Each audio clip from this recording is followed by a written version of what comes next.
This young man out here played football. Bring that jacket over here. He was actually on the team. He called you out a while ago, brother. This right here is one of my best friends, and he's a gospel artist as well. He goes by Swift Witness, but his name is Derrick Richardson. And he went to Carter High because the first thing he did, he looked at him and he said, "You got to be Carlos." Yeah. Because he had all the women, and then he was like, "Don't start." I mean, it was just crazy over here just a second ago. Yeah. So we want to hear from you. When you heard all this, what does this mean for your school? Talk to us, man. Man, I'm about to scream right now. I'm trying to hold myself. This is very emotional. It's very emotional because of what we went through. First, I want to say thank you, Greg Ellis, for doing this. Yes. Arthur Jordan, I'm just so happy. Who would have ever thought? Now, I knew the movie had to happen. Yeah. It just had to happen because it's more than just being about, the ending being a sad story. Mm-hmm. I see it more of about the community coming together. Correct. And that's when I saw the clips of it, that's what really excited me, that you guys were able to input all that about the going back and forth to court. We were young. Yeah. We just wanted to play ball. We didn't know what was going on behind the scenes. Mm-hmm. But I just want to say, man, we're happy about the movie. We want everybody to come out and see it. And I'm looking at these young, handsome fellas here. And, brother, you got to play the part right, because Carlos Allen, all the women wanted him, man. All the women wanted Carlos. And this here is Keith Cowboy, right? Oh, yeah, he was the jokester. He was the jokester, kept everybody alive. Yeah, and Mr. Athletic right there. Yeah, Gary Owens. So I'm just really excited about it. It's emotional. And I'm going to say this real quick. It was, we had some guys that they took the wrong path. They took the wrong path. Mm-hmm. But look at them today. That's right. Look at all of them are productive today. That's right. Each and every one of them. And it's a lot that y'all could have put in the story, but we know you couldn't put it all in there because some of those guys were outstanding, not just on the field, but off the field. Mm-hmm. They was outstanding off the field. We just had a great year. It was so many talented players that you really just couldn't say who actually started and who didn't. Yeah. And I ain't saying that just because they threw me on second screen or nothing like that. But everybody was so good. I can remember the year when a lot of players, Arthur can remember this, a lot of us tried to transfer to another school, man, because everybody was just that good. Everybody played. Everybody gave it a team effort. And I got to say this real quick, real fast. Y'all, when we played Duncanville High School, a lot of people don't remember this. Now, we whooped everybody that whole year. We put a whooping on everybody. Everybody. We tied up with Duncanville. You remember that, Arthur? We had them 17-0 at the half. And we come back out, everybody just playing around. Them boys caught up with us 24-24.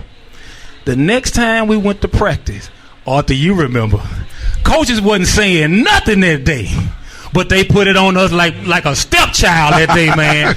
They put it on us, man. They taught us discipline, man. They taught us. The guys just was, we was energetic. We was always competitive. Things happen, but this movie, it was inevitable. It had to happen. One more thing, when that Friday Night Light movie came out, I ain't studying that movie, because when I was in the movie theater, and when they called Carter's name, I forgot I was in the movie. I jumped up and started screaming, acting a fool up in the theater.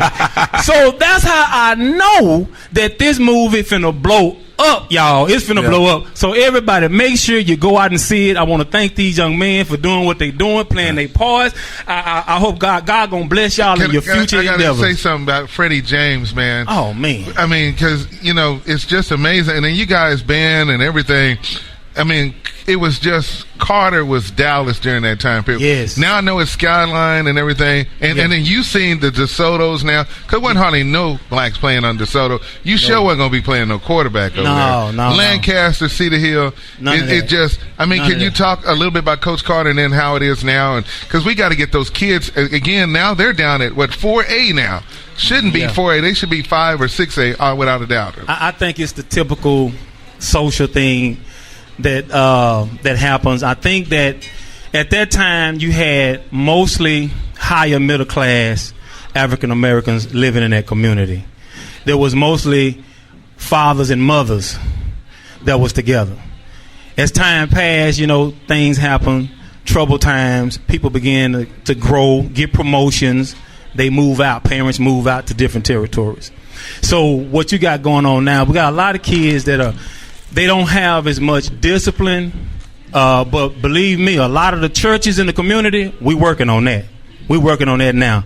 So what happens if you don't have children that have a father, mainly a father that's there, that's one of the main things. That father has to be there. That entire family gets its identity from that father. Because James, he was like a father to some. He was a father to all of us.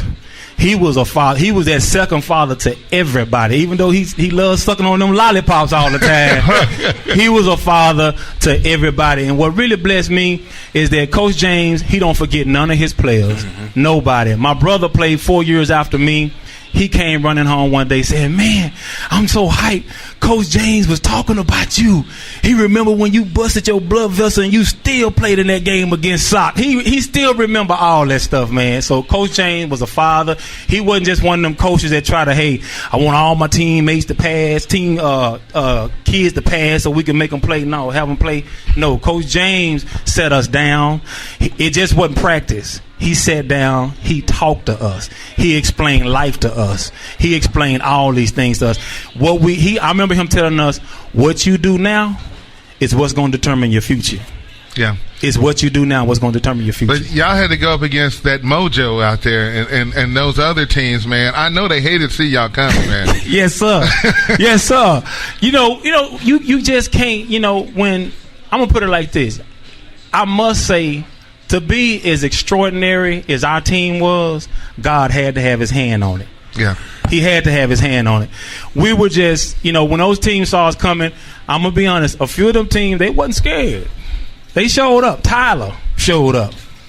They showed up out there in Kaufman. They showed up. Marshall showed up. Odell Beckman, y'all remember him. Mm-hmm. They showed up, but we showed up even more. I got you. Because we had a team effort. We had a brotherhood. When you saw Jesse Armstead playing in the NFL for the Giants, what did that mean, man? I'm going to be honest with you. It brought tears to my eyes.